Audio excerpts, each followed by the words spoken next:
Welcome to R5 TV news. Tirupati rural మండలం తిరుచానూరు గ్రామంలో ఈ రోజు జరిగిన మన్ కీ బాత్ కార్యక్రమంలో బీజేపీ తిరుపతి జిల్లా అధ్యక్షుడు సామంచి శ్రీనివాస్ పాల్గొన్నారు. ఈ సందర్భంగా ఆయన మాట్లాడుతూ ప్రధాని మోదీ ప్రతి నెల ప్రజలతో నేరుగా మాట్లాడే ఈ కార్యక్రమం దేశాభివృద్ధికి దిక్సూచి లాంటిదని ప్రశంసించారు. గ్రామస్తులతో కలిసి కార్యక్రమాన్ని తిలకించిన అనంతరం యువత, మహిళలు వంటి ప్రతి ఒక్కరూ మన కీ బాత్ విందుని వినడం ద్వారా దేశాన్ని అర్థం చేసుకునే దిశగా ముందుకు సాగాలని సూచించారు. ప్రజల్లో జాతీయ చైతన్యాన్ని పెంపొందించే కార్యక్రమంలో ప్రతి ఒక్కరూ భాగస్వాములు కావాలని, గ్రామ స్థాయిలో పెద్ద ఎత్తున స్పందన రావడం ఆనందంగా ఉందని సామంచి శ్రీనివాస్ తెలిపారు. ఈ కార్యక్రమంలో తిరుపతి జిల్లా ప్రధాన కార్యదర్శి నరేష్, తిరుచనూరు మండలం అధ్యక్షుడు శుభకర్, గ్రామ అధ్యక్షులు ఇంద్రారెడ్డి, తిరునామలు రూపేష్ బాబు, విజయ్ కుమార్, నాగరాజు రెడ్డి, మునిరామ్ రెడ్డి, పుష్పారెడ్డి, లక్ష్మీదేవి, లక్ష్మీ పద్మావతి తదితరులు బీజేపీ నాయకులు పాల్గొన్నారు.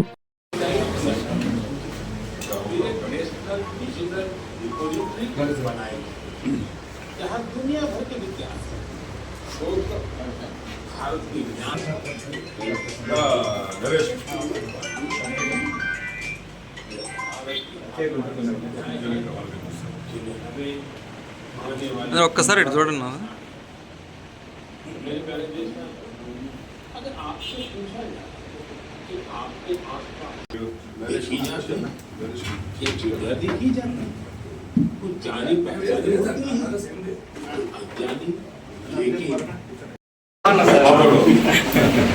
इनमें कई आप सोच रहे होंगे इतने टेक्नोलॉजी ने कमाल किया। सेंसस करने वाली टीम ने आवाज रिकॉर्ड करने वाले कंप्यूटर से उन आवाजों की पहचान बिना उन्हें डिस्टर्ब सोचिए प्रकृति को समझना कितना आसान और गहरा हो जाता है। हमें ऐसे प्रयासों को बढ़ावा देना को भी इससे जोड़ सकता है। हमें हुए थे हम मछली पकड़ने वाला जाल थामते ओम प्रकाश साहू जी की विरोध हुआ, धमकियां मिली, लेकिन हौसला नहीं टूटा। जब प्रधानमंत्री मत्स्य संपदा योजना आई नहीं सरकार ఇంటి పనితో చేసుకుంటూ కొంత గ్రామానికి సేవ చేయడము.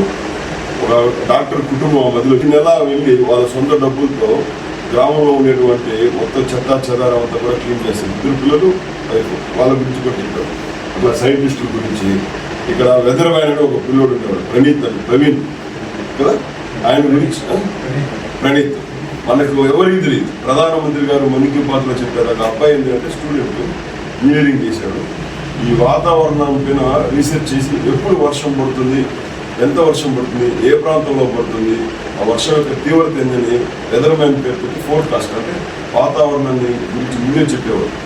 ఎగ్జాక్ట్గా ఉండేది ఆయన చెప్పేది. ఆంధ్రప్రదేశ్ వెదర్ మ్యాన్ పేరుతో ఆయన అబ్బాయి చిన్నోడే, 30 ఏళ్ళ కన్నా తక్కువ వయసు ఉంటుంది. అతను ఇచ్చే రిపోర్ట్ ఎగ్జాక్ట్ కూడా చెప్తే వర్షం పడుతుంది. సో అది మనకి ఎవరికి తెలియదు. ఆయన అతని గురించి చెప్పిన తర్వాత ప్రపంచం అంతా తెలుసుకుంది. సో ఇట్లాంటివి ఆయన సర్వే చేయించి ఇట్లా వెనుకబడిన ప్రాంతాలు, గుర్తింపు లేనివి, ఇప్పుడు ప్రధానమంత్రిగా మన నరేంద్ర మోడీ గారు వచ్చిన తర్వాత ఇచ్చేటువంటి పద్మశ్రీ అవార్డులు ఉన్నాయి కదా, భారతరత్న కావచ్చు, పద్మశ్రీ, వీళ్ళందరూ కూడా ఇంతకుముందు ఇన్ఫ్లుయెన్స్తో బాగా మీడియాలో ప్రచారం ఉండి రాజకీయంగా నేపథ్యం ఉన్న వాళ్ళకి పద్మశ్రీ వచ్చేది సినిమా యాక్టర్లు. ఇప్పుడంతా కూడా కాళ్ళు, నిన్న చూశారు ఒక ఆయన పేరేమి కేరళలో కాళ్ళు తీసేశారు, బీజేపీలో పనిచేసిందని. ఆ కాళ్ళు తీసేసినా కూడా ఆయన సేవ చేస్తున్నాడు, ఆయనకి ఇచ్చారు. ఒక ఆమె ముస్లిమే కొన్ని వేల చెట్లు స్వయంగా నాటింది, ఆమెకి పద్మశ్రీ ఇచ్చారు. అట్లా పద్మశ్రీ తీసుకునే వాళ్ళందరూ సామాన్యంగా మనలాంటి వాళ్ళు నిజంగా సేవ చేసేటువంటి తలంపుతో ఉన్న ఒక పేద మహిళ చాలా మందికి అన్నం పెడుతుంటుంది అనమాట. ఆమెకి పద్మశ్రీ ఇచ్చారు. ఇట్లా వాళ్ళందరినీ ఒక వాయిద్యకారుడు తెలంగాణలో ఆయనకి ఇచ్చారు. ఇట్లా మామూలుగా కింద ఉండి అట్టడుగు వర్గాలు ఉండి గుర్తింపు లేకుండా సేవ చేసే వాళ్ళందరూ నేను సర్వే చేసి వాళ్ళ గురించి ప్రపంచానికి పరిచయం చేస్తాను. ప్లస్ కష్టపడే వాళ్ళకి గుర్తింపు వస్తుంది. నైరాశ్యంతో జీవితాన్ని ముగించాల్సిన అవసరం లేదని ఎవరైతే సక్సెస్ఫుల్ స్టోరీస్ ఉంటాయి కదా అవన్నీ కూడా చెప్తారు. ఒక గ్రామంలో గ్రామస్తులంతా డబ్బు వేసుకుని వాళ్ళ గ్రామంలో చెత్త లేకుండా రోడ్లు వేసుకోవడం, నీళ్లు సేవ్ చేసుకోవడం, పొలాలకు నీళ్లు అందరూ కలిసి ఒక యూనిట్గా అందరి పొలాలు ఒక యూనిట్ ఎత్తుకొని దానికి అవసరం నీళ్లు, ఇట్లాంటివన్నీ మంచి మంచి చెప్తారు. దీనివల్ల మనకు చాలా విషయాలు తెలుస్తాయి. ఇది ప్రతి చివరి ఆదివారం వస్తుంది, అందరూ చూడాలి. అందుకని మీరు రావడం ఎందుకంటే ఇంతమంది చూస్తారండి. నేను రాకపోతే ఇంతమంది రాడు, కొంతమంది వస్తారు. సో దీని యొక్క ఇంపార్టెన్స్ మనకు తెలుస్తుంది. పిల్లలు చూపించారు. హిందీ 11 తర్వాత ఇదే తెలుగులోకి అనువాదం వస్తుంది. ఇప్పుడే 11:30 వరకు ఆయన ఒరిజినల్ ఇది వస్తుంది, ఆయన వాయిస్తో హిందీ వస్తుంది. 11:30 తర్వాత తెలుగులో అనువాదం వస్తుంది, వేరే వాయిస్తో మనకు అర్థమయ్యేది అదే విషయాలు ఇప్పుడు మళ్ళీ వస్తాయి. కాబట్టి ప్రతి నెల చూడాలి, చూస్తే చాలా మంచిది. సంతోషం. ఇందిరా రెడ్డి గారు బాగా అరేంజ్ చేశారు. తక్కువ సమయంలో ఇంతమంది ఇక్కడ రావడం, మీరందరూ కూడా చొరవ తీసుకోవడం గ్రేట్, బాగుంది. ఇట్లా ఉంటే ఇక్కడ కూడా ఎంకరేజ్మెంట్గా ఉంటుంది. ఈ మండలానికి కానీ ఆఫీస్ పెట్టుకోండి, ఎక్కడో చోట మంచి ఆఫీస్.